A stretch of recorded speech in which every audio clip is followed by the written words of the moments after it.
ಮಧುರವಾದ ಸಂಗೀತ, ಮಾರದನು. ಇಂಥ ಸಂಗೀತವನ್ನು ಕೇಳುತ್ತಿದ್ದರೆ ಎಂಥ ರಸಿಕನಾದರೂ ತನ್ನನಿಸಿ ಮೈಮರೆತು ಹೋಗುತ್ತಾನೆ. ಇಂಥ ಒಂದು ದೇವರ ಸ್ತುತಿ ಕೇಳಬೇಕೆಂದು ನನ್ನ ಮನ ಎಷ್ಟೋ ದಿನದಿಂದ ಹಾತೊರೆಯುತ್ತಿತ್ತು.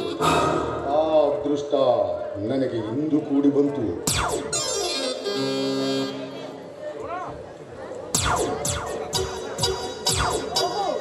ಶ್ರೀಮಂತ್ರಿ, ತಾವು ಇಲ್ಲಿಗೇಕೆ ಬಂದಿರಿ ಎಂದು ಕೇಳಿವೆಲತಾ? ಭಕ್ತರು ಇದ್ದ ಹತ್ತಿರ ಪ್ರಸಾದ ತಿನ್ನಲು ಬರುವುದು ಈ ಧರ್ಮೇಂದ್ರನ ಉದ್ದೇಶ. ಇದೇನು ಕೈಯಲ್ಲಿ ಪ್ರಸಾದ ಹಿಡಿದುಕೊಂಡು ನಿಂತಿರುವೆಯಲ್ಲ, ಪ್ರಸಾದ ಕೊಡುವುದಿಲ್ಲವೇ? ಇಲ್ಲ ಶ್ರೀಮಂತ್ರಿ, ಈ ಪ್ರಸಾದ ಮೊದಲು ನನ್ನ ಗಂಡನಿಗೆ ಕೊಡಬೇಕು, ಆಮೇಲೆ ಮತ್ತೊಬ್ಬರಿಗೆ ಹಂಚುವುದು. ಅಂದರೆ ಈಗ ಮನೆಯಲ್ಲಿ ಇಲ್ಲ, ಮನೆಯಲ್ಲಿ ಈಗ ನಾನೊಬ್ಬಳೇ ಇದ್ದೀನಿ. ಎಲ್ಲರೂ ಹೊಲದ ಕಡೆಗೆ ಹೋಗಿದ್ದಾರೆ. ಪರವಾಗಿಲ್ಲ ಲತಾ, ನಿನ್ನ ಪ್ರತಿ ದೇವರು ತಿನ್ನುವ ಪ್ರಸಾದದಲ್ಲಿ ನನಗೂ ಸಮನಾಗಿ ಹಂಚಿಕೊಳ್ಳಲಾರೆ. ಅಂದ್ರೆ ನೀವಿಲ್ಲಿಗೆ ಬಂದ ಉದ್ದೇಶ ಏನು ಅಂತ ನಾನು ತಿಳಿದುಕೊಳ್ಳಬಹುದಾ ಶ್ರೀಮಂತ್ರಿ? ದೇವರ ಹತ್ತಿರ ವರ ಕೇಳಲು ಬಂದ ಭಕ್ತ ನಿರಾಶ್ರಿತನಾಗಿ ಮುರಳಿ ಹೋಗಲಾರ. ಆ ದೇವರು ಅವನಿಗೆ ಯಾವುದಾದರೂ ಒಂದು ವರವನ್ನು ದಯಪಾಲಿಸಿ ನೆಮ್ಮದಿಯಿಂದ ಬಾಳು ಎಂದು ಈ ಧರ್ಮದಿಂದ ಈ ಲತಾ ಮನೆಯಿಂದ ನಿರಾಶ್ರಿತನಾಗಿ ಹೋಗಲಾರನೆಂಬ ನಂಬಿಕೆಯಿಂದ ನಾನು ಈ ಮನೆಗೆ ಬಂದಿರುವೆ. ಲತಾ, ನಿನ್ನ ಗಂಡ ಮನೆ ಸೇರುವುದಕ್ಕಾಗಿ ಒಮ್ಮೆ ನನ್ನ ತೋಳ ಬಂಧನದಲ್ಲಿ ಬಿಗಿದಪ್ಪಿಪ್ಪ. ನಿಂತು ಮಾತಾಡ ಚಾಂಡಾಲ, ಇದು ಸಂಸಾರಸ್ಥ ಮನೆ, ಸೂಳೆಗಾರಿಕೆ ಮಾಡುವಂತ ಮನೆಯಿಲ್ಲ. ಇನ್ನೊಂದು ಮಾತನ್ನ ಉಚ್ಚರಿಸಿ ಈ ನಿನ್ನ ನೀಚ ಬುದ್ಧಿಯನ್ನು ಬಿಟ್ಟು ಬಾಯಿ ಮುಚ್ಕೊಂಡು ಹೊರಟು ಹೋಗ.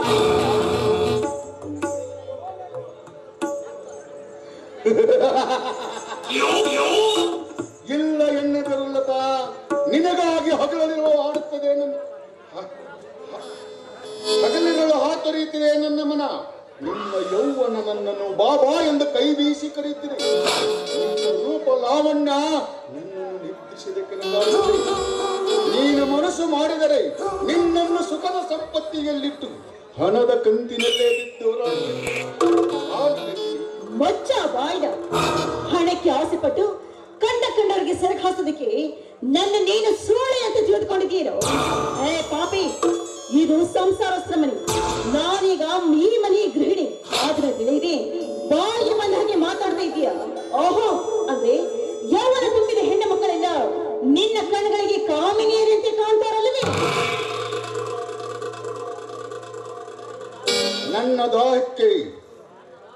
ನನ್ನದಾಗಬೇಕಾಗಿದ್ದ ಮೊದಲ ರಾತ್ರಿ ಆ ರಾಘವನದಾಯಿತು. ನಿನ್ನ ಯೌವನದ ಮಕರಂದವನ್ನುಂಡು ನಾನು ಸುಖ ಪಡಬೇಕಾಗಿತ್ತು. ಆ ರಾಘವನ ಹತ್ತಿರ ನೀನ್ಯಾವ ಸುಖ ಪಡುವೆ? ಬಾ, ನಿನ್ನ ಜೇನು ತುಂಬಿದ ತುಟಿಗಳಿಂದ ನನ್ನ ಕೆನ್ನೆಗೆಮ್ಮೆ ಕಿರಿಸು. ಅದಕ್ಕೆ ಪ್ರತಿಯಾಗಿ ನಾನು ನಿನಗೆ ಎಂದೂ ಮರೆಯಲಾಗದಂತ ಮುತ್ತನ್ನು ನೀಡುವೆ.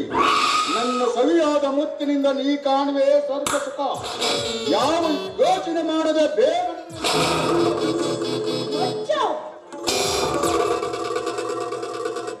ಪಾಪಿ, ಇನ್ನನ್ನು ಮಾತಾಡಿದ ನಿಜವಾದ್ರೆ ಕಾಲಲ್ಲಿರುವ ಚಪ್ಪಲಿ ಕೈಯಲ್ಲಿ ಬರುತ್ತಷ್ಟೇ. ಏನು ಅನ್ನ ಹಾಕಿದ ಧಣಿ ಅಂತ ಮರ್ಯಾದೆ ಕೊಟ್ಟು ಮಾತಾಡಿದ್ರೆ ಅದನ್ನ ಉಳಿಸ್ಕೊಳ್ಳೋ ಯೋಗ್ಯತೆ ನಿನಗೆ ಗೊತ್ತಾಗ್ಬೇಕು ಅಂತ ಅರ್ಥವಾಗ್ತಾ ಇದೆ. ಭದ್ರಕಾಳಿಯಂತೆ ಬಡಬಡಿಸಬೇಡ.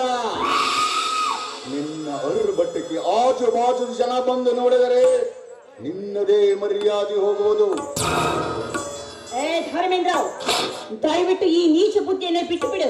ಯಾಕೆ ನನ್ನಂತೆ ನಿನಗೆ ಯಾರಿಗೂ ಮನೆಯಲ್ಲಿ ಅಕ್ಕ ತಂಗಿಯರು ಇಲ್ವೇನೋ? ನನ್ನನ್ನ ಅಕ್ಕ ತಂಗಿ ಅಂತ ಒಪ್ಕೋ, ಆಗ ನಾನೇ ಬಂದು ಈಗಿನ ಬಾಹು ಬಂಧನಗಳಲ್ಲಿ ಬೀಗದಪ್ತೀನಿ. ಹೇಳು, ಏನು ಅಂತ ಬೇಗ ಹೇಳು.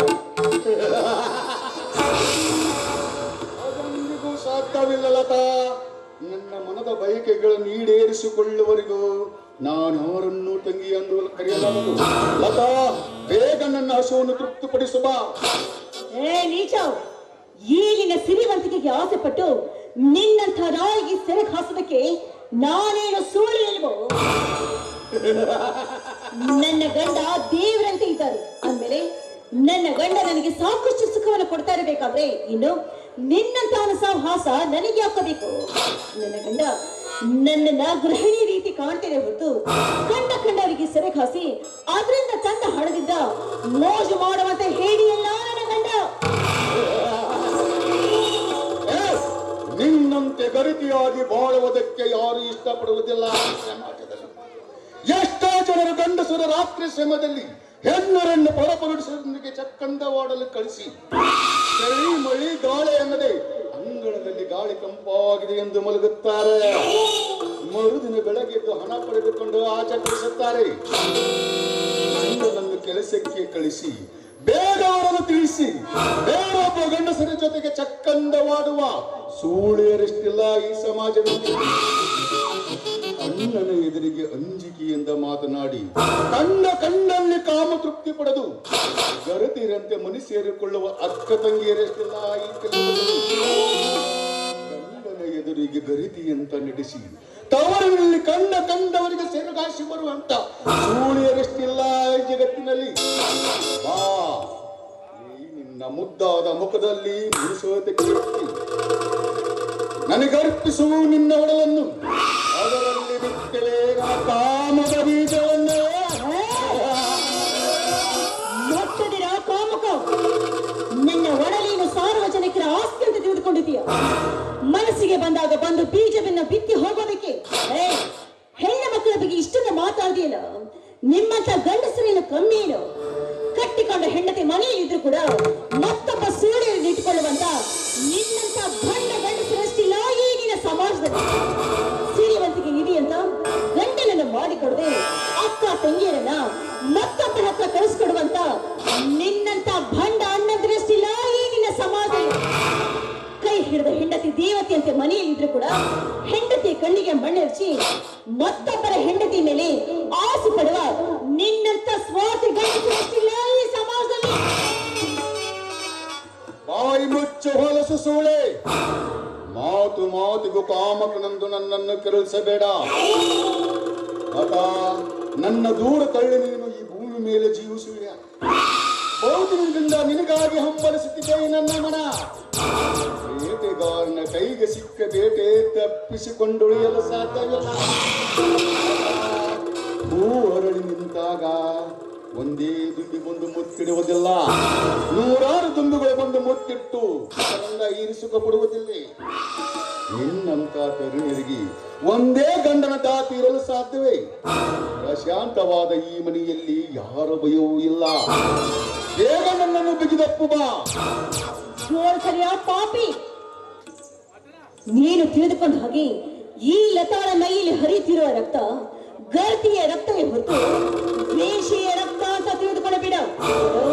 ಈ ಹೂವು ಯಾವ ದೇವರ ಪಾದವನ್ನು ಸೇರಬೇಕಾಗಿದೆಯೋ ಈಗಾಗಲೇ ಸೇರಿಯಾಗಿದೆ. ಈ ಹೂವಿನ ಮಕರಂದವನ್ನ ಯಾವ ದುಂಬಿ ಹೀರಬೇಕಾಗಿದೆಯೋ ಆ ದುಂಬಿ ಈಗಾಗಲೇ ಹೀರಿಯಾಗಿದೆ. ಹಾಗನ್ನೆದರು ಚೆಲುವೆ, ಒಂದೇ ಒಂದು ಸಾರಿ ನನ್ನ ಹಸುವನ್ನು ಹಿಂಗಿಸಲು ಒಡಲೂಟವನ್ನು ನೀಡಿದರೆ ಸಾಕು. ಅಂದ್ರೆ ಈ ನನ್ನ ಒಡಲೂಟವನ್ನ ನಿನಗೆ ನೀಡಬೇಕಾ? ಸರಿ, ಹಾಗಾದ್ರೆ ನಾನು ನಿನಗೊಂದು ಮಾತನ್ನು ಕೇಳ್ತೀನಿ. ಆ ಮಾತನ್ನ ನೀನು ನೆರವೇರಿಸಿದ ನಿಜವಾದ್ರೆ ಈ ನನ್ನ ಒಡಲೂಟವನ್ನ ನಾನು ನಿನಗೆ ನೀಡ್ತೀನಿ. ಅದ್ಯಾವ ಮಾತು ಹೇಳಲತ? ನನ್ನ ಆಸ್ತಿ ಎಲ್ಲ ನಿನ್ನದಾಗಬೇಕು. ಮತ್ತೇನು ಬೇಕು ಕೇಳು. ಅದಾವುದು ನನಗೆ ಬೇಕಾಗಿಲ್ಲ. ನಿನ್ನ ಮನೆಯಲ್ಲಿ ನಿನಗೂ ಕೂಡ ಒಬ್ಬಳ ಹೆಂಡತಿ ಇರಬೇಕಲ್ಲ. ಇವತ್ತೊಂದು ರಾತ್ರಿ ನಿನ್ನ ಹೆಂಡತಿಯನ್ನ ನನ್ನ ಗಂಡನ ಪಕ್ಕದಲ್ಲಿ ಮಲಗಿಸು. ನನ್ನ ಒಡಲೋಟವನ್ನ ನಾನು ನಿನಗೆ ನೀಡ್ತೀನಿ. ಬಾಯಿಗೆ ಬಂದಂತೆ ಬಗೆಯುವ ಹೆಣ್ಣೆ. ಯಾಕೆ ಕೋಪ ಬಂತ? ನಿನ್ನ ಹೆಂಡತಿಯನ್ನ ಮತ್ತೊಬ್ಬರ ಪಕ್ಕದಲ್ಲಿ ಮಲಗಿಸು ಅಂದಕ್ಷಣ ನಿನಗೆಷ್ಟು ಕೋಪ ಬಂತದ? ಅದೇ ರೀತಿ ನನ್ನ ಗಂಡನಿಗೂ ಕೂಡ ಬರುತ್ತೋ. ನಿನ್ನ ಹೆಂಡತಿ ಶೀಲ ನಿನಗೆಷ್ಟು ಮುಖ್ಯನೋ ಅದೇ ರೀತಿ ನನ್ನ ಗಂಡನಿಗೂ ಕೂಡ ನನ್ನ ಶೀಲವು ಕೂಡ ಅಷ್ಟೇ ಮುಖ್ಯ. ಇಲ್ಲದ ಹೆಚ್ಚಿಗೆ ಮಾತನ್ನು ಮಾತಾಡದೆ ನನ್ನ ನಿನ್ನ ತಂಗಿ ಅಂತ ತಿಳಿದುಕೊಂಡು ಬಾಯಿ ಮುಚ್ಕೊಂಡು ಅದೆಂದಿಗೂ ಸಾಧ್ಯವಿಲ್ಲ. ಬೇಟೆ ಸಿಕ್ಕಾಗ ಬೇಟೆಯಾಡಿ ಮನದಾಸೆಯನ್ನು ಈಡೇರಿಸಿಕೊಳ್ಳುವವರೆಗೂ ನಾನು ಹಾರನ್ನು ಬಿಡಲಾರದು. ನೀನು ಬೇರೆ ಏನಾದ್ರೂ ಕೇಳಿ ನಾನು ಕೊಡ್ತೀನಿ. ಅದು ಯಾವುದೇ ಕಾರಣಕ್ಕೂ ನನ್ನ ಶೀಲಕ್ಕೆ ಮಾತ್ರ ಕೈ ಹಚ್ಚಬೇಡ.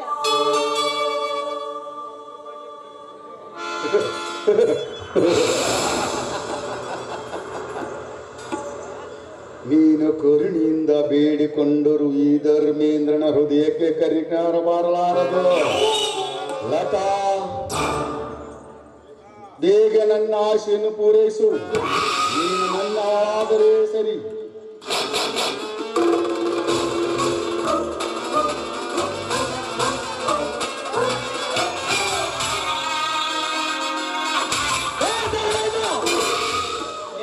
ನಿನ್ನ ಕಪಟಕಾರ ಸ್ಥಾನವನ್ನು ಯಾಕಮ್ಮ ಏನಾಯ್ತು? ಹೊತ್ತಿಗೆ ಹೇಳೊತ್ತಿಗೆ ಈ ನಿನ್ನ ಮೈದಾನ ಬಂದಿದ್ದೇನೆ. ಹೊರಪ, ನೀನು ಸರಿಯಾದ ಸಮಯಕ್ಕೆ ಬಂದೆ. ಇಲ್ಲಿ ಹೋಗಿದ್ರೆ ಈ ನಿನ್ನತ್ತಿಯ ಬಾಳು ಇಂದು ನಾಯಿ ಮುಟ್ಟಿದ ಮಡಕೆ ಹಾಕ್ಬಿಡ್ತಾ ಇತ್ತು. ಚೆನ್ನಾಗಿ ನಾಟಕವಾಡುತ್ತಿದ್ದಾಳೆ ರವಿ ನಿನ್ನತ್ತಿಗೆ. ನಾನು ಕೂಲಿ ಆಳುಗಳನ್ನು ವಿಚಾರಿಸಲೆಂದು ಈ ದಾರಿಯಲ್ಲಿ ಹೋಗುತ್ತಿರುವಾಗ ಇವಳೇ ನನ್ನನ್ನು ಒಳಗೆ ಕರೆದು ಚಕ್ಕಂದ ಮಾಡಲು ಯತ್ನಿಸಿದಳು. ನಾನು ಅದಕ್ಕೆ ತಿರಸ್ಕರಿಸಿದ್ದಕ್ಕೆ ನೀನು ಬರುವುದನ್ನು ಕಂಡು ಈ ರೀತಿಗೆ ನಾಟಕವಾಡುತ್ತಿದ್ದಾಳೆ. ಇವನು ಸರಿ ಹೇಳ್ತಾ ಇದ್ದಾರೆ. ಇವನ ಮಾತನ್ನು ನಂಬಬೇಡ. ನಾನು ಹೇಳೋದಿಲ್ಲ ನಿಜಪ್ಪ. ನನ್ನ ಮಾತನ್ನು ನಂಬು. ನೀನೇನು ಹೇಳಬಾಕಿಯಾಗಿಲ್ಲ ಅತ್ತಿಗೆ. ಶ್ರೀಮಂತರ ಕಪಟಕಾರ ಸ್ಥಾನವನ್ನು ಈ ರವಿ ಚೆನ್ನಾಗಿ ಅರಿತಿದ್ದಾನೆ. ಪದಲ್ಲಿ ಎಷ್ಟೋ ಬರ ಹೆಂಗಸರಿಗೆ ಹಣದಾಸೆ ತೋರಿಸಿ ಇಂಥ ಕಾಮುಕರ ಬಣ್ಣದ ಮಾತಿಗೆ ಮರವಾಗುವ ಮತಿಹೀನರಲ್ಲ ಈ ರವಿ. ಸಾಹುಕಾರ, ನಿನ್ನ ಬಲಾತ್ಕಾರಕ್ಕೆ ಈ ಮಾನವತೆ ಎಣ್ಣೆ ಬೇಕಾಗಿತ್ತು. ಪಾಪಿ ಪಾಪೆ. ಹೌದು, ನಾನು ಪಾಪಿ. ಈ ಹಿಂದೆ ನನ್ನ ತೋಟದಲ್ಲಿ ಕೆಲಸಕ್ಕೆ ಬರುತ್ತಿರುವಾಗ ಇವಳಿಗೂ ನನಗೆ ದೈಹಿಕ ಸಂಬಂಧ ಬೆಳೆದಿತ್ತು. ನನ್ನನ್ನು ಮದುವೆಯಾಗುತ್ತೇನೆಂದು ಹೇಳಿ ನನಗೆ ಮೋಸ ಮಾಡಿ ನಿಮ್ಮಣ್ಣನನ್ನು ಮದುವೆಯಾದಳು. ಶ್ರೀಮಂತರಿ, ನಿಮ್ಮನ್ನು ಮದುವೆ ಆಗುವ ಅದೃಷ್ಟ ನನಗಿಲ್ಲ. ಈ ಹಿಂದೆ ನಮ್ಮ ಸಂಬಂಧ ಇದ್ದಂತೆ ಇರಲಿ ಎಂದು ಹೇಳಿದಳು ಅಷ್ಟೇ. ಇಲ್ಲಪ್ಪ, ಸತ್ಯವಾಗ್ಲೂ ಹೇಳ್ತಾ ಇದ್ದೀನಿ. ನನಗೂ ಇವರಿಗೂ ಯಾವ ಸಂಬಂಧನೂ ಇಲ್ಲ. ನನ್ನ ಮೇಲಿನ ದ್ವೇಷಕ್ಕಾಗಿ ಈ ನೀಚ ಇಂಥ ನಾಟಕವನ್ನು ಆಡ್ತಾ ಇದ್ದಾರೆ. ಅದಕ್ಕೆ ಕೇಳುತ್ತಿರುವ ವ್ಯಕ್ತಿಗೆ ಸಮಾಜದ ಮುಂದೆ ತಂಗಿ ಎಂದು ಉಚ್ಚರಿಸಿ 4 ಗೋಡೆಗಳ ಮಧ್ಯೆ ಅದೇ ತಂಗಿಯನ್ನು ಚಕ್ಕಂದಕ್ಕೆ ಕರೆಯಲು ವಯಸ್ಸದಂತವರು ಇವರು. ಹಣ ಶ್ರೀಮಂತಿಗೆ ಆಸೆ ತೋರಿಸಿ ಬಡವರ ರಕ್ತವನ್ನು ಹಿರಿಯ ಬೀದಿಗೆ ತಳ್ಳುವ ನರರಾಕ್ಷಸರು ಇವರು. ರವಿ, ನೀನೊಬ್ಬ ಮೂರ್ಖ ಕಣೋ. ಹೆಣ್ಣು ಯಾರಾದರೇನು, ಅವಳ ದೇಹದೂಟವನ್ನುಂಡಾಗಲೇ ನಮ್ಮವಂತರ ಕಾಮ ನೀರಾಗಿ. ಮಾನಗೆಟ್ಟ ಸೂಳ ಮಕ್ಕಳೇ, ನಿಮ್ಮಂತ ಮಾನಗೆಟ್ಟವರಿಗೆ ಎಲ್ಲ ಹೆಣ್ಣುಗಳು ಒಂದೇ. ಅಕ್ಕನಾದರೇನು, ತಂಗಿಯಾದರೆ ಕಾಮದ ಹಂಬಲ ಹೆಚ್ಚಾದಾಗ ಮಗಳನ್ನೇಕೆ ಹೆತ್ತ ತಾಯಿಯನ್ನಕ್ಕೆ ಚಕ್ಕಂದಕ್ಕೆ ಕರೆಯಲು ಹೆಸದಂತವರು ನೀವು. ನಿಮ್ಮಂತವರ ಬಡವರ ಬೀದಿ ಬಡತನದಿಂದ ಹುಟ್ಟಿದ ಹೆಣ್ಣು ಮಕ್ಕಳೆಲ್ಲ ನಿಮ್ಮಂತವರ ಕಣ್ಣಿಗೆ ಬೀದಿ ನಾಯಿಗಳನ್ನು ಕೊಂಡಿದ್ದೀರಿಯ. ಮೋಸದ ಜಾಲಕ್ಕೆ ತನ್ನೆ ಮಾರುತ್ತೇನೆ ಮಾರಿಕೊಳ್ಳುವ ಏನಲ್ಲ ನನ್ನತ್ತಿಗೆ. ನಿನ್ನತ್ತಿಗೆ ಅತಿರತಿ ಬೆರತಿ ಸೃಜನಶೀಲತೆ, ಅಣ್ಣನಿಗೆ ತಕ್ಕ ಹೆಂಡತಿಯಾಗಿ ಬಾಳುವ ಮಾನವಂತಿಗೆ. ಸೋತು ನಿನ್ನಣ್ಣ ಮದುವೆಯಾಗಿರುವುದು ನಿನಗೆ ಒಳ್ಳೆಯದಾಯ್ತು ಅಲ್ಲವೇ? ಹೆಚ್ಚಿಗೆ ಮಾತನಾಡಿದರೆ ನಾಲಿಗೆಯನ್ನು ಕೆತ್ತು ಬಿಡುತ್ತೇನೆ. ಮಾತನಾಡದ ಮರ್ಯಾದೆಯನ್ನು ಹೊರತು ಹೋಗುತ್ತೇನೆ.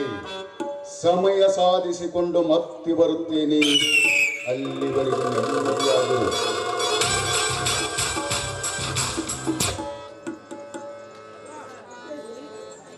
ಒಳ್ಳೆ ಸಭೆಗೆ ಬಂದ್ಯಪ್ಪ. ನೀನು ಬರ್ತಿದ್ರೆ ಇವತ್ತು ನನ್ನ ಪಾಡು ಏನಾಗ್ತಾ ಇತ್ತು ಇದು. ಹಣ ಬೇಡಿ ಅತ್ತಿಗೆ. ಇನ್ನು ಮುಂದೆ ಅನಾಹುತಕ್ಕೆ ನಾನು ಬಿಡುವುದಿಲ್ಲ. ಅತ್ತಿಗೆ, ನಾನು ಬರೋದಕ್ಕೆ ಮುಂಚೆ ಏನಾದರೂ? ಇಲ್ಲಪ್ಪ, ಅಂತ ಕೆಟ್ಟ ಕಣಿ ಯಾವುದು ನಡೆದಿಲ್ಲ. ಅದಕ್ಕೆ ನಾನು ಆಸ್ಪದವನ್ನು ಕೊಟ್ಟಿಲ್ಲ. ಇರ್ಲಿ ಬಿಡಿ ಅತ್ತಿಗೆ, ಮೊದಲ ನಡೆಯ ಊಟಕ್ಕೆ ಹೋಗೋಣ. ಹೌದು, ನಡೆಯು. ಮಾರ ಬಂಡಾಗ ಇಳಿಕಿ ನೋಡ್ತೀನಿ ಕಿಂಡ್ಯಾಗ ಪಕ್ಕ ಮನಿ ಬಗ್ಗಗೆ ಬಾರಿ ನಿನ್ನ ಹತ್ತಿರ ಮಾರ ಬಂಡಾಗ ಇಳಿಕಿ ನೋಡ್ತೀನಿ ನೋಡ್ತೀನಿ ಬಾರಿಲ್ಲಿ ನಿನಗಾಗಿ ಏನ್ ತಂದಿ ನೋಡ್ಬಾ ಇಲ್ಲಿ. ನನ್ನೊಮ್ಮೆ ಸಪನ ಸಪನೊಮ್ಮೆ ಸಜನ ಸಜನ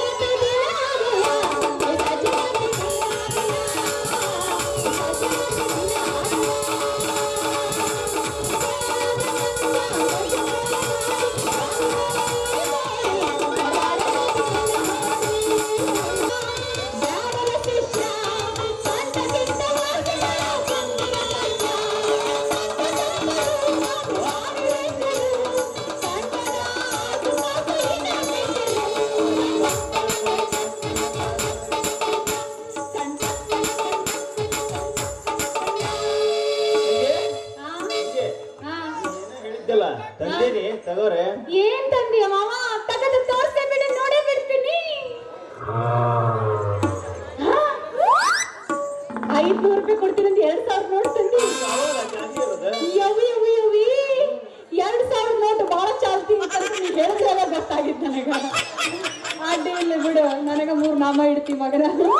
ಇಷ್ಟಕೊಂಡ ಹಣ ಎಲ್ಲಿಂದ ಬಂದ? ಮೋದಿ ಅವ್ರು ಹೆಂಗ್ ಬಿಟ್ರಿ ನನಗೆ ಕೊಡಕ್ ನೀವು? ನಿನಗೆ ಬೇಕು ಅಂದ್ರ ಇನ್ನೊಂದ್ 1000 ಕೇಳಿ ಕೊಡ್ತೀನಿ. ಯಾಕಂದ್ರ ನಮ್ಮಪ್ಪ ಬಾಳ ಶ್ರೀಮಂತ. 10 ಎಕರೆ ಬಾಳಿ ತೋಟ, 15 ಎಕರೆ ಅಡಿಕೆ ತೋಟ, 20 ಎಕರೆ ತೆಂಗಿನ ತೋಟ ಐತಿ. ಇಷ್ಟಿರುವಾಗ ನನಗೇನು ದುಡ್ಡಿನ?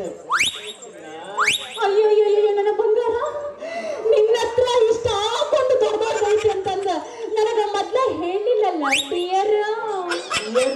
ಯಾರು? ನೀನ ಡಿಯರ್. ಅಯ್ಯೋ ನೀ ಇಷ್ಟು ಶ್ರೀಮಂತ ಅದಿ ಅಂದ ಮ್ಯಾಲೆ ಇಷ್ಟ ಏನ ಕೊಡೋದು? ನಿನಗೆ ಬೇಕು ಅಪ್ಪ. ನಾ ಒಂದ್ ಹುಡುಗಿ ಪ್ರೀತಿ ಮಾಡೀನಿ, ನನಗೊಂದ್ ಸ್ವಲ್ಪ ಖರ್ಚಿಗೆ ಹಣ ಕೊಡು ಅಂದ್ರ ನಮ್ಮಪ್ಪ ಏನ್ ಹೇಳಿದ್ ಗೊತ್ತೇನ? ಏನಂದ? ಬ್ಯಾಡ ಹೋಗನ್ನೆ. ಬ್ಯಾಡ ಹೋಗು ಅಂತ. ಯಾಕಂತಾನ, ನೀ ಪ್ರೀತಿ ಮಾಡೋದು ಬಲು ಬೇಸ ಐತಮ್ಮ. ನೀ ಪ್ರೀತಿ ಮಾಡ ಮುಂಚೆ ಹೆಚ್ಚಿಗೆ ಕೊಡಬೇಡ, ಯಾಕಂದ್ರ ಆಕಿಗೆ ನಿನ್ನ ಮ್ಯಾಲ ಪ್ರೀತಿ ಕಮ್ಮಿ ಆಗ್ತೈತಿ ಅಂತ ಹೇಳ್ತಾನ.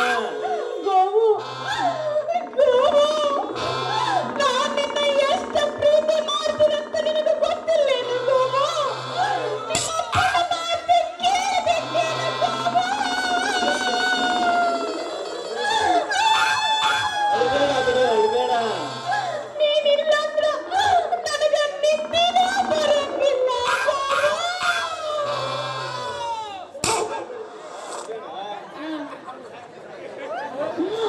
ಸರಿ, ಮತ್ತ ನಿಮ್ಮಪ್ಪ ನನಗೆ ಯಾಕೆ ಕೊಡಕ್ ಬಿಡ್ಲಿಲ್ಲ? ಹೋಗ್ಲಿ ಬಿಡ, ನೀನ್ ಇಷ್ಟು ದೊಡ್ಡ ಶ್ರೀಮಂತ ಅದಿ ಅಂದ ಮೇಲೆ ಬೀಗ ರಿಪೇರಿ ಮಾಡಕ್ ಯಾಕೆ ಹೊಂಟಿದ್ದಿ? ಅದೊಂದು ದೊಡ್ಡ ಕಥೆ ಐತಿ. ಸಾಲದ ಮಾಡೇ ಹೇಳ. ಇಲ್ಲ ದೊಡ್ಡ ಕೈ ಹೇಳ್ತಾನೆ ಕೇಳಿಲ್ಲ. ಅದೊಂದು ದೊಡ್ಡ ಕಥೆ. ಯಾಕಂದ್ರ ಹಿಂದಿನ ಕಾಲದಾಗ ನಮ್ ತಾತ ಮುತ್ತಾತ ಎಲ್ಲರೂ ಬೀಗ ರಿಪೇರಿ ಮಾಡ್ಕೊಂತ ಬಂದಾರ. ಅದಕ್ಕ ನಾನು ಅದನ್ನ ರಿಪೇರಿ ಮಾಡ್ಕೊಂತ ಹೊಂಟೇನ. ನಾನ್ ಯಾಕಾರ ಅವ್ರ ಮನಿ ಬಾಗಿಲಿಗೆ ಹೋಗ್ಲಿಲ್ಲ ಅಂದ್ರ ಏ ಗೋವು ಅಂತ ಹೇಳಿ ನನ್ನ ಮನಿ ಬಾಗಿಲಿಗೆ ಬರ್ತಾರ ಕರಿಯಾಕ. ನೀನಿಟ್ಟು ತಿರ್ಬಿದ್ರ ಹೋಗ್ಕೊಂಡಾಕತ್ ನಮ್ ಚಾವಿ ಅಂತ ಹೇಳಿ ಮೈ ಮೇಲೆ ಬೀಳಕ್ ಬರ್ತಾರ. ನಾನು ಏನ್ ಮಾಡ್ಲ? ಅಂದ್ರ ನಿಂದ ಅಷ್ಟು ಹೊಲಸು ಎದ್ದು ಹೋಗ್ಬಿಟ್ಟೈತ ನಿನ್ನ ಮೈಯ. ಅದಕ್ಕ ಮೈ ಮ್ಯಾಲೆ ಹೊಲಸು ಬಿದ್ದಿದ್ರ ಒಳಗ್ ಬಾ, ಉಜ್ಜುಜ್ಜಿ ತೊಳೆದು ನಾನು ಕಳಿಸ್ತಿದ್ದೆ. ಸಂಗಿ ಅದ್ನ ವಾಶ್ ಮಾಡಾಕ ಸಾಬೂನ ಬೇಕಾಗಿಲ್ಲ ಬಿಡೆ.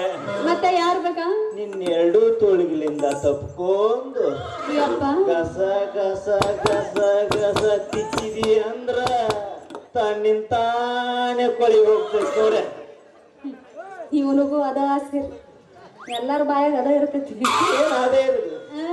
ಅದಿರ್ಲಿ ಬಿಡ, ಈಗ ಸುದ್ದಿ ಆಮೇಲೆ ಮಾತಾಡೋಣ ಅದ್ರದ್ದು. ಈಗ ಸದ್ಯಕ್ಕ ನಾನು ನೋಡ್ಬೇಕಲ್ಲ.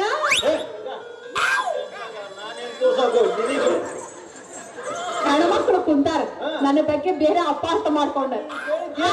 ಅದ ಅಲ್ರಿ ಮತ್ತಿನ್ನೇನ್ರಿ ನಿಮ್ಮ ಅಪ್ಪನ್ರಿ. ಹೌದನ ಮಗಂಗನ್ನ ನಾ ಏನೋ ಬೇರೆ ತಿಳ್ಕೊಂಡ್ಬಿಟ್ಟಿದ್ದೆ. ಅಲ್ಲ ಈ ಸಮಯದಾಗ ನಮ್ಮ ಅಪ್ಪನ್ ನೋಡೋದು ಸರಿ ಅನ್ಸ್ತೈತೇನ ನೀನು? ಯಾಕೆ ಸರಿ ಇಲ್ಲ? ನಾನ್ ನೋಡಾಕ ಬೇಕು, ನೋಡ್ಬೇಕಂದ್ರೆ ನೋಡಾಕ ಬೇಕು. ನೀನು ನೋಡ್ಬೇಕು ಅಂತ ಹೋದ್ರ ನಮ್ಮ ಅಪ್ಪ ತೋರ್ಸೋದೇ ಇಲ್ಲ. ಏನ್ ಅದನ್ನ ಮುಸುಡಿನ ಯಾಕಂದ್ರ ಅವ್ ಇಷ್ಟೊತ್ನ್ಯಾಗ ರೂಮ್ ಬಿಟ್ಟು ಹೊರಗ ಬರಂಗಿಲ್ಲ. ಹೊರಗೆ ಯಾಕೆ ಬರಂಗಿಲ್ಲ? ಮಕ್ಕಳಿರ್ತಾನ. ಅವ್ ಮಕ್ಕಳೋದು ಅಷ್ಟೇ ಅಲ್ಲ ಸಂಗಿ, ಅವರು ಇಕ್ಕೋದು ತಿಕ್ಕೋದು ನೋಡಿ ಪುರುಷತೆ ಸಿಗಂಗಿಲ್ಲ. ಮಗ ಯಾರು ಬರ್ತಾನ ಹೋಗಿ ಸಿಗಬೇಕು. ದೊಡ್ಡ ಕಾಲ ಹೊಡಿತೀನಿ ಅವನು. ಏನ ಮಗನ ಇಕ್ಕೋದು ತೆಗಿಯೋದು.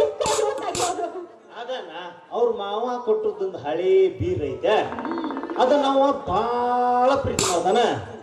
ಅದನ್ನ ಬಾಗ್ ತೆಗಿತಾನ, ನೋಡ್ತಾನ, ನೋಟಿ ಸೇರಿಸ್ತಾನ, ಇಡ್ತಾನ, ಅದೇ ಮಾಡ್ಕೊಂತ ಬೆಳಕರಿಸ್ತಾನ ನೋಡ. ಹಂಗಾರ ನೀವ್ ಯಾಕೆ ಚಿಂತೆ ಮಾಡ್ತೀರಿ?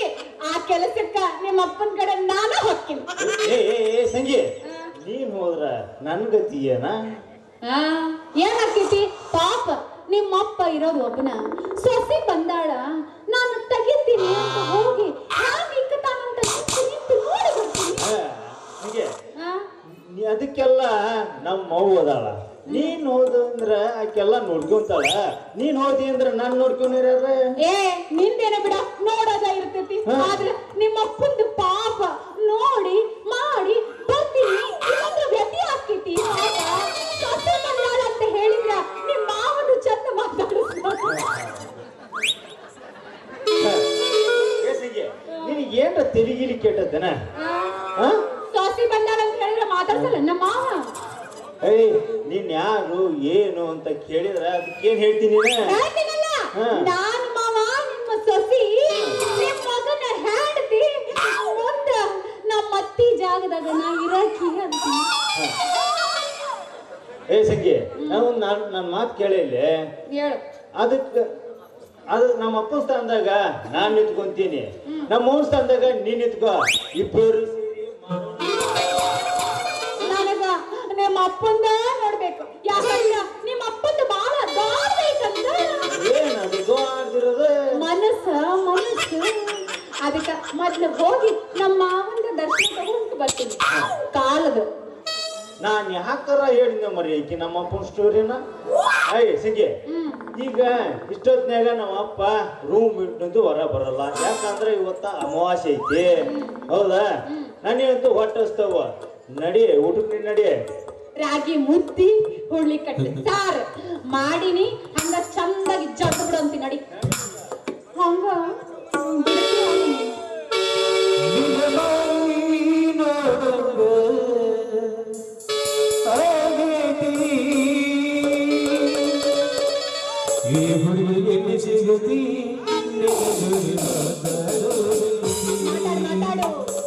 ಹುಡುಗಿಗೆ ಸಿಗದಿ ನಿನ್ನ ಜೋಡಿ ಮಾತಾಡೋದೈತಿ.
ನಿನ್ನ ಮನಸ್ಸೊಳಗೆ ಹಿಂಗೈತೆ ನಂಗೆ ಗೊತ್ತಿರ್ಲಿಲ್ಲ.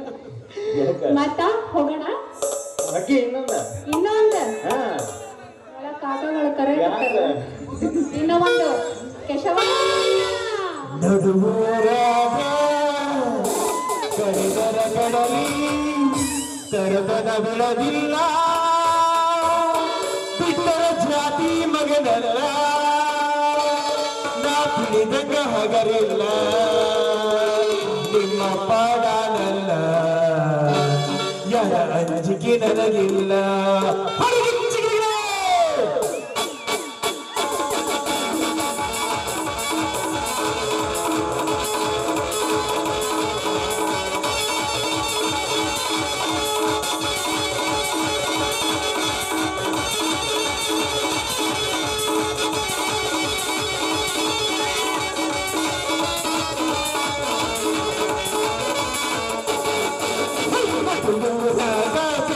ಕಡಲಿ ತರದನ ಬಿಡಲಿಲ್ಲ ಬಿಟ್ಟರ ಜಾತಿ ಮಗನಲ್ಲ ನಾ ಬಿಡಿದಕ ಹಗರಿಲ್ಲ ನಿಮ್ಮಪ್ಪನಲ್ಲ ಯಾರ ಅಂಜಿಕೆ ನನಗಿಲ್ಲ ನಿಮ್ಮಪ್ಪನಲ್ಲ ಯಾರ ಅಂಜಿಕೆ ನನಗಿಲ್ಲ ಕೈ ಮಳಿ ಕರೆದನ ಕಡೆದಾಗಿ ಬಾರ ನನ್ನ ಹಿಂದಿದ್ದ ಎಳಲಿ ನೋಡದ ಮುಂದದ ಚೆನ್ನಾಗಿ ಕುಂದಿನ ನಾನಿಲ್ಲ ಏನ ಕೈಲಿ ಆಗಲಿ ಗೆಳತಿ ನಮ್ಮ ಸಂಬಂಧ ಏನ ಕೈಲಿ ಆಗಲಿ ಗೆಳತಿ ನಮ್ಮ ಸಂಬಂಧ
ಈ ಮನೆ ಹೊಸ್ತಿಲನ್ನು ಮೆಟ್ಟಬೇಡ.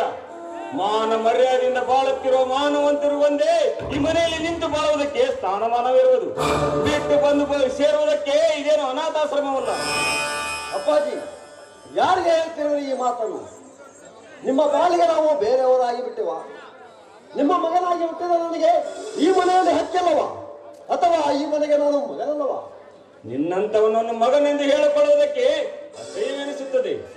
ನಿನಗೆ ತಂದೆ, ತಾಯಿ, ಅಣ್ಣ, ತಮ್ಮ ಯಾರೂ ಇಲ್ಲ. ಅವರೆಲ್ಲ ನಿನ್ನ ಪಾಲಿಗೆ ಸತ್ತು ಹೋಗಿದ್ದಾರೆ. ಕದ್ದು ಮುಚ್ಚಿ ಪ್ರೇಮದ ಆಟವಾಡಿ ಹೆತ್ತವರನ್ನು, ಒಡ ಹುಟ್ಟಿದವರನ್ನು ಮರೆತು ಇವಳನ್ನು ಕಟ್ಟಿಕೊಂಡು ಬಂದಿದೆಯಲ್ಲ, ಎಲ್ಲಿದೆ ನಿನಗೆ ಈ ಮನೆಯ ಮಗನೆಂದು ಹೇಳಿಕೊಳ್ಳುವ ಹಕ್ಕು? ನಿನಗೆ ಎಲ್ಲಿದೆ? ಏನು ಮಾಡೋದು ಅಪ್ಪಾಜಿ? ಆಕಾಶದ ಕಾಚಿ ಬಿದ್ದವ್ರ ತರ ಮಾತಾಡ್ತೀರಿ ನೀವು. ಅಂತಹ ಸಂದರ್ಭ ಒದಗಿ ಬಂತು. ಇವಳನ್ನು ಮದುವೆ ಆಗದೆ ಬೇರೆ ದಾರಿನೇ ಇರಲಿಲ್ಲ. ನಾನು ಕೆಲಸಕ್ಕೆ ಸೇರಿ ಹಣ ಸಂಪಾದನೆ ಮಾಡುವುದಕ್ಕೆ ಇವಳೇ ಕಾರಣ. ಇವಳು ಇರದಿದ್ದರೆ ನನ್ನ ಜೀವನ ಈ ಮಟ್ಟಕ್ಕೆ ಇರುತ್ತಾನೆ ಇರಲಿಲ್ಲ. ಹೆತ್ತವರ ಉಪಕಾರಕ್ಕಿಂತಲೂ ಇವಳ ಉಪಕಾರ ಹೆಚ್ಚಾಯ್ತನು ನಿನಗೆ. ಹಗಲಿರುಳು ದುಡಿದು ಶ್ರಮಪಟ್ಟು ಹಣ ಖರ್ಚು ಮಾಡಿ ನಿಮ್ಮನ್ನು ವಿದ್ಯಾವಂತನನ್ನಾಗಿ ಮಾಡಿದನಲ್ಲ ಆ ನಿನ್ನ ಒಕ್ಕಲಿಗ. ಅವನ ಉಪಕಾರವನ್ನು ಸ್ಮರಿಸುವವರು ಯಾರೂ ಇಲ್ಲ. ತನ್ನ ತಮ್ಮಂದಿರ ಜೀವನದ ಭವಿಷ್ಯ ಚೆನ್ನಾಗಿರಲೆಂದು ತನ್ನ ಬೆವರ ಹನಿಯನ್ನು ಭೂಮಾತೆಯ ಮಡಿಲಿಗೆ ಬಸಿದು ತನ್ನ ಹಸಿವನ್ನು ದೂರ ತಳ್ಳಿ ನಿಮ್ಮ ಹಸಿವನ್ನು ಚೆನ್ನಾಗಿ ನೋಡಿಕೊಂಡನಲ್ಲ, ಅವನ ಬಗ್ಗೆ ಹೆಮ್ಮೆಯಿಂದ ಮಾತನಾಡುವವರು ಯಾರೂ ಇಲ್ಲ. ದುಡಿಮೆಯ ದೇವರು ಎಂದು ನಂಬಿ ಬಾಳುತ್ತಿರುವ ನನ್ನ ಮಗನ ಶ್ರಮ ನಿಮಗಾರಿಗೂ ಸಾರ್ಥಕವೆನಿಸಲಿದೆ. ಏನ್ರಿ ಇದು ರಾಧಾಂತ? ಏನು ಮನೆ ಮರ್ಯಾದೆನೆ ದೊಡ್ಡದಾಗಿ ಹೋದವ್ರಿಗೆ ಮಾತಾಡ್ತಿದ್ದಾರೆ? ಏನು ದೊಡ್ಡ ಬಂಗ್ಲೆ, ಲಕ್ಷಗಟ್ಲೆ ಹಣ ಬೇರೆ ಕೂಡಿಟ್ಟ ಇರ್ತಾರ? ಈ ಮನೆತನಕ್ಕೆ ಮರ್ಯಾದೆ ಬೇರೆ ಕೇಳು. ಅಮ್ಮ ತಾಯಿ, ಕುಣಿಯಲಾರದವಳು ನೆಲ ಡೊಂಕೈಗಳಂತೆ, ಬಾಳೆ ಮಾಡಲಾರದ ಹೆಣ್ಣು ಸಗಣಿ ಮನೆ ಎಂದಳಂತೆ. ಇದು ಒಕ್ಕಲಿಗರ ಮನೆ ಅಮ್ಮ. ಇವನಿಗೆ ಗುಡಿಸಲ ಮನೆಯೇ ಅರಮನೆ ಇದ್ದಾಗೆ. ಇವನು ಸಾಕುತ್ತಿರುವ ಒಂದೊಂದು ಮೂಕ ಪ್ರಾಣಿಯು ಒಂದೊಂದು ಕೋಟಿಗೆ ಸಮಾನ. ಮೊದಲು ಸರಿಯಾಗಿ ಮಾತನಾಡುವುದನ್ನು ಕಲಿ. ಏನ್ರಿ ತಂದೆ ಆಗ್ತವ್ರು ಇಂಥವ್ರು ಅಂತ ದೊಡ್ಡದಾಗಿ ಚೋಚ್ಕೊಂಡ್ರಿ? ನಾನು ಈ ಮನೆ ಕಟ್ಕೊಂಡು ಬಂದಿದ್ದು ಈ ರೀತಿ ಅವಮಾನ ಮಾಡುತ್ತೇನೆ. ಇಂಥ ಮನೆತನ ಅಂತ ಗೊತ್ತಿದ್ರೆ ನಾನು ನಿಮ್ಮನ್ನ ಮೊದ್ಲೇ ಮದುವೆ ಆಗ್ತಿರ್ಲಿಲ್ಲ. ಮುಚ್ಚು ಬಾಯ್. ನನ್ನ ಮನೆತನದ ಬಗ್ಗೆ ಕೀಳಾಗಿ ಮಾತನಾಡಿದರೆ ಅಲ್ಲು ಉದುರಿಸಿ ಬಿಟ್ಟೇನು. ಈ ಮನೆತನದ ಬಗ್ಗೆ ಕೀಳಾಗಿ ಮಾತನಾಡುವಷ್ಟು ಅಹಂಕಾರವೇ ನಿನಗೆ? ಕತ್ತಿಗೇನು ಗೊತ್ತು ಕಸ್ತೂರಿ ವಾಸನೆ? ನಿಮ್ಮಂತವರಿಗೇನು ಗೊತ್ತು ಒಕ್ಕಲಿಗರ ಮನೆತನದ ಘನತೆ, ಗೌರವ, ಮರ್ಯಾದೆ? ಅಪ್ಪಾಜಿ, ಇವಳ ಬಗ್ಗೆ ಕೆಟ್ಟ ಕೆಟ್ಟ ಮಾತುಗಳನ್ನು ಆಡಿದರೆ ನಾನು ಸಹಿಸಿಕೊಳ್ಳಲಾರೆ. ಇವಳು ಶ್ರೀಮಂತ ಮನೆತದವಳು. ಒಬ್ಬ ಮಗನಿಗೆ ಹಣ ಕೊಟ್ಟು ನೌಕರಿ ದೊರಕಿಸಿಕೊಡುವ ಯೋಗ್ಯತೆ ನಿಮಗಿರಲಿಲ್ಲ. ಹೊರಗಿಂದ ಹಣ ಪಡೆದು ನೌಕರಿ ತೆಗೆದುಕೊಂಡು ಜೀವನ ಸಾಗಿಸುತ್ತಿರುವುದನ್ನು ಕಂಡು ಹೊಟ್ಟೆ ಕಿಚ್ಚುಕೊಳ್ಳುತ್ತಿರಲಿಲ್ಲ. ರಘು, ಬಾಯಿ ಮುಚ್ಚು. ದೊಡ್ಡವರು ಸಣ್ಣವರು ಎಂಬ ಪರಿಜ್ಞಾನವಿಲ್ಲದೆ ಬಾಯಿಗೆ ಬಂದಂತೆ ಮಾತನಾಡುತ್ತಿರುವೆಯಲ್ಲ. ಅವಳ ಶ್ರೀಮಂತಿಕೆ ಹುಟ್ಟಿದ ಮನೆಗೆ ಹೊರತು ಕೊಟ್ಟ ಮನೆಗೆ ತರಲಾರಳು.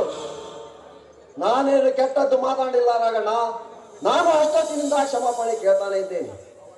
ಅವರೇ ಮನೆ ಹಾರಿ ಬೀಳೋ ತರ ಮಾತಾಡ್ತಾನೆ ಇದ್ದಾರೆ. ಇವರು ಹೇಳಿದ ಹೆಣ್ಣನ್ನು ಮದುವೆ ಆಗಲಿಲ್ಲವೆಂದಿದ್ದಕ್ಕೆ ನನ್ನ ಮೇಲೆ ಈ ರೀತಿ ರೇಗ್ತಾ ಇದ್ದಾರೆ.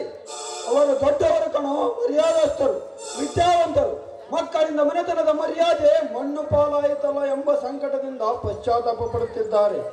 ಮಕ್ಕಳ ಬಾಯಿಗೆ ಮಣ್ಣು ಹಾಕಿ ಬೆಳೆಸಿದೆ, ಆದರೆ ಅದೇ ಮಕ್ಕಳು ನನ್ನ ಬಾಯಿಗೆ ಮಣ್ಣು ಹಾಕಿದರಲ್ಲ ಎಂಬ ಸಂಕಟ ಅವರದು. ರಘು, ಅವರು ಜನ್ಮ ಕೊಟ್ಟ ತಂದೆ. ಅವರು ಹೇಳುವ ಒಂದೊಂದು ನುಡಿಯು ನಿನ್ನ ಕೋಟಿ ವಿದ್ಯಕ್ಕೂ ಸಮನಲ್ಲ. ನೋಡಿ, ತಂದೆ ತಾಯಿ ಜನ್ಮ ಕೊಡೋದು ಅವರ ಕರ್ತವ್ಯ. ವಿದ್ಯೆ ಕೊಟ್ಟು ಬುದ್ಧಿ ಕೊಟ್ಟು ಬೆಳೆಸೋದು ದೇವರ ಕರ್ತವ್ಯ. ಹಾಗೆ ವಯಸ್ಸಿಗೆ ಬಂದ ಮೇಲೆ ಯಾರ್ಯಾರು ಹೇಗೆ ಸುಖವಾಗಿರ್ಬೇಕು ಎಂಬುದು ಅದು ನಮಗ್ ಬಿಟ್ಟಿದ್ದು. ಅದನ್ನ ನೋಡಿ ಸಹಿಸ್ಕೊತಿಲ್ವಲ್ಲ, ನಮ್ಮನ್ನ ದೂರ ಮಾಡೋದಕ್ಕೆ ನೋಡ್ತಿದ್ದೀರಲ್ಲ. ಮೆಸ್ಸಸ್ ರಘು, ಅಮೃತವಾದ ಹಾಲನ್ನು ಕುಡಿದು ದೇವರ ಮುಂದೆ ಕುಳಿತುಕೊಂಡು ಮೀಸೆ ಒಳೆಸಿಕೊಳ್ಳುವುದು ಬೆಕ್ಕಿನ ಕರ್ತವ್ಯ. ಕೆರಕಲು ಎಂಜಲು ತಿನ್ನುವುದು ಹೇಸಿಗೆ ನಾಯಿ, ಹುಡುಕುವುದು ನಾಯಿ ಹೇಸಿಗೆ. ಆದರೆ ತಿಂದ ಮಾತ್ರಕ್ಕೆ ಅನ್ನ ಹಾಕಿದ ಒಡೆಯನನ್ನು ಎಂದೂ ಮರೆಯುವುದಿಲ್ಲ. ಅವನ ಮುಖ ಕಂಡಾಕ್ಷಣ ತಲೆ ತಗ್ಗಿಸಿಕೊಂಡು ಬಾಲ ಅಲ್ಲಾಡಿಸುತ್ತಾ ಮರ್ಯಾದೆ ಕೊಡುವುದು ಅದರ ಕರ್ತವ್ಯ. ಹಿರಿಯರನ್ನು ಕಂಡಾಗ ಅಂಜಿ ಅವಿಕಿ ನಡೆಯುವುದು ಹೆಣ್ಣಿನ ಕರ್ತವ್ಯ. ಸರಿಯಾಗಿ ಹೇಳಿದೆ ರಾಘವ. ಬಾಯಿ ಮೇಲಾಗಿ ಮಾತನಾಡುವ ಹೆಣ್ಣಿಗೆ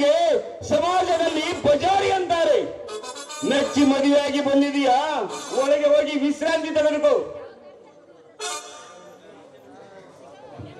ರಾಘವ, ಯಾರ ಯಾರ ಹಣೆಬರದಲ್ಲಿ ಏನು ಬರೆದಿದೆಯೋ ಏನು, ಅದನ್ನು ತಪ್ಪಿಸಲು ಯಾರಿಂದಲೂ ಸಾಧ್ಯ ಇಲ್ಲವ Raghava.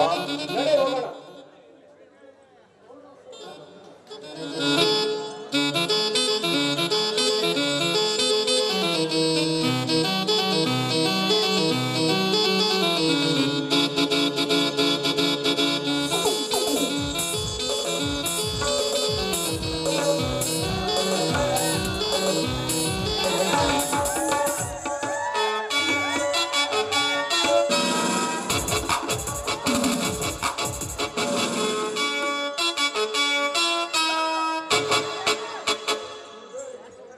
Hello Ravi. Hi Harish, how are you? I am fine. ಹೇಗೆ ನಡೆಯುತ್ತಿದೆ ನಿನ್ನ ಲಾಯರ್ ಕೋರ್ಸ್? ಏನು ಹೇಳಿ ಹರಿ, ಎಲ್ಲ ನಮ್ಮ ಹಣೆ ಬರ. ಶನಿ ನಮ್ಮನ್ನು ಭಿನ್ನತೆ ಕಾಡುತ್ತಿರಬೇಕಾದರೆ ಅದರಿಂದ ತಪ್ಪಿಸಿಕೊಂಡು ಮುನ್ನಡೆಯೋದಾದರೆ ಹೇಗೆ ಅಂತ ಯೋಚನೆ ಮಾಡುತ್ತಿರುವೆ. ಅಂದರೆ ನಿನ್ನ ಮಾತಿನ ಅರ್ಥ ನನಗೆ ಅರಿಯಲಿಲ್ಲ ರವಿ. ಅಷ್ಟೊಂದು ಅರ್ಥವಾಗುವ ಜೀವನ ನಮ್ಮದಲ್ಲ ಹರಿ. ಬಡತನ ನಮ್ಮನ್ನು ಕಿತ್ತು ತಿನ್ನುವಾಗ ನಮ್ಮ ಸಂಸಾರದಲ್ಲಿ ವಿಧಿ ದಿನಕ್ಕೊಂದು ರೀತಿ ಆಟವಾಡುತ್ತಿದೆ. ನಮ್ಮ ಹೊಲದಲ್ಲಿ ಬಂದ ಹಣ ನಮ್ಮ ಸಂಸಾರಕ್ಕೆ ಸಾಗುತ್ತಿದೆ. ಸಾಲದವರ ಬಾಧೆ ದಿನ ದಿನಕ್ಕೂ ಹೆಚ್ಚಾಗುತ್ತದೆ. ಇಂಥ ಸಮಯದಲ್ಲಿ ವಿದ್ಯಾಭ್ಯಾಸ ಹೇಗೆ ಮುಂದುವರಿಸಲಿ ಹರಿ?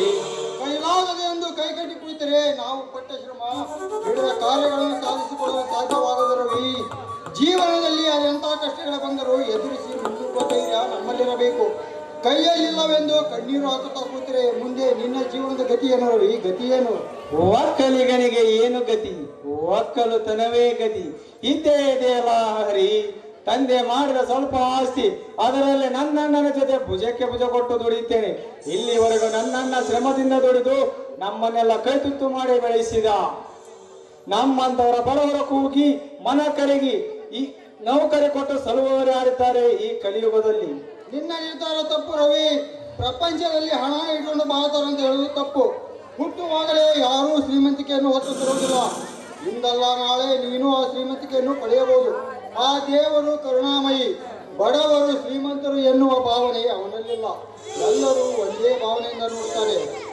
ಎಂದಾದರೂ ಒಂದು ದಿನ ಆ ದೇವರನ್ನು ತೋರಿಸಿ ಆ ದೇವರ ರೂಪದಲ್ಲಿ ಯಾರಾದರೂ ಬಂದು ನಿಮಗೆ ಸಹಾಯವನ್ನು ಮಾಡಬಹುದಲ್ಲ? ಇಲ್ಲ ಹರಿ, ನಾನು ಇದುವರೆಗೂ ಅಂತ ಮಹಾನುಭವ ವ್ಯಕ್ತಿಯನ್ನು ನಾನು ಎಲ್ಲಿಯೂ ಕಂಡಿಲ್ಲ. ಯಾರು ನೋಡಿದ ಲಂಚ ಲಂಚ ಲಂಚ ಎಂದೇ ಲಂಚಕೋರರು ಹೆಚ್ಚಾಗಿರುವಾಗ ನಮ್ಮಂತ ಭಿಕಾರಿಗಳನ್ನು ಶೆಟ್ಟಿಗೆ ಕೈ ತೋರಿಸಿ ಕುಳಿತುಕೊಡು ಎಂದು ಹೇಳುವವರು ಯಾರಿಲ್ಲ. ಅವರು ಕೇಳುವ ಲಂಚಕ್ಕೆ ನನ್ನ ಸರ್ವ ಆಸ್ತಿಯು ಸಮನಾಗುವುದಿಲ್ಲ. ತಂದೆ ಮಾಡಿದ ಸ್ವಲ್ಪ ಆಸ್ತಿ, ತಂದೆ ಮಾಡಿದ ಸಾಲ ಇನ್ನೂ ಸಾಕಷ್ಟಿದೆ. ಆದರೆ ಇದರ ಮೇಲೆ ಸಾಲದವರೇ ಎತ್ತು ಹುಚ್ಚ ನಾಯಿಂದ ಬೀದಿ ಬೀದಿ ತಿರುಗಬೇಕಾಗುತ್ತದೆ. ನೀನು ತಪ್ಪು ತಿಳಿದುಕೊಳ್ಳುವುದಿಲ್ಲ ಅಂದರೆ ನನ್ನದೊಂದು ರಿಕ್ವೆಸ್ಟ್. ಹೇಳುವರಿ, ಈ ಗೆಳೆಯನ ಮುಂದೆ ಹೇಳೋದಕ್ಕೆ ಸಂಕೋಚವೇ? ಅದೇನಿಲ್ಲ ರವಿ, ನನ್ನ ಹತ್ತಿರ ಸ್ವಲ್ಪ ಹಣ ಇದೆ, ಅದನ್ನು ಕೊಡುತ್ತೇನೆ. ಅದಕ್ಕೆ ಇನ್ನೊಂದು ಸ್ವಲ್ಪ ಹಣ ಸೇರಿಸಿ ತಕ್ಷಣ ನೌಕರಿಗೆ ಜಾಯ್ನಿಂಗ್ ಮಾಡಿ. ಹರಿ, ನೀನು ನನಗೆ ಖಂಡಿತವಾಗಿಯೂ ಬಾ, ಹೋಗೋಣ. Thank you friend.